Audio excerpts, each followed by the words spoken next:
বোর্ডের দায়িত্ব নেওয়ার 10 মাসের মধ্যেই চেয়ার হারাতে যাচ্ছেন সভাপতি ফারুক আহমেদ, এমনটাই জানিয়েছে বিসিবি সূত্র।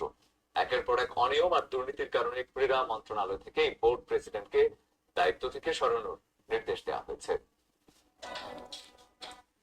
আজকে একটু অফ টপিকে কথা বলি, যে বাংলাদেশ ক্রিকেট বোর্ডের যে অবস্থা, মানে এর থেকে খারাপ অবস্থা মনে হয় বাংলাদেশের কোনো প্রতিষ্ঠানের নাই। বাংলাদেশের গণতন্ত্র নাই, বা গণতন্ত্র বাইরের দিয়ে যদি অন্য কোনো প্রতিষ্ঠানের কথা বলি, বা বাংলাদেশের রাজনীতির থেকেও সব থেকে বাজে অবস্থা মনে হয় বাংলাদেশ ক্রিকেট বোর্ডের অবস্থা এখন। তো বাংলাদেশ ক্রিকেট বোর্ডের বিসিবির সভাপতি হচ্ছে গা পদত্যাগ করছে, বা সরকারের একটা হস্তক্ষেপে তাকে হচ্ছে গা অপসারণ করা হয়েছে।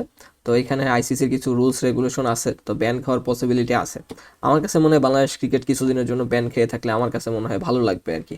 ঠিক আছে, তাইলে অ্যাটলিস্ট যে ক্রিকেটের বোর্ড কর্তা যারা আছে তাদের বেতন কিছুদিনের জন্য বন্ধ করে রেখে দিলে আমার মনে হয় বাংলাদেশ ক্রিকেট লাইনে চলে আসবে আর কি।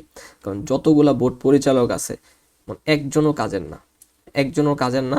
যদি কাজ করতোই তাহলে বাংলাদেশের কোনো ট্রফি নেই কেন, একটা কোনো ইন্টারন্যাশনাল কোনো ট্রফি নেই বাংলাদেশের, এতগুলা বছর ধরে খেলতেছে।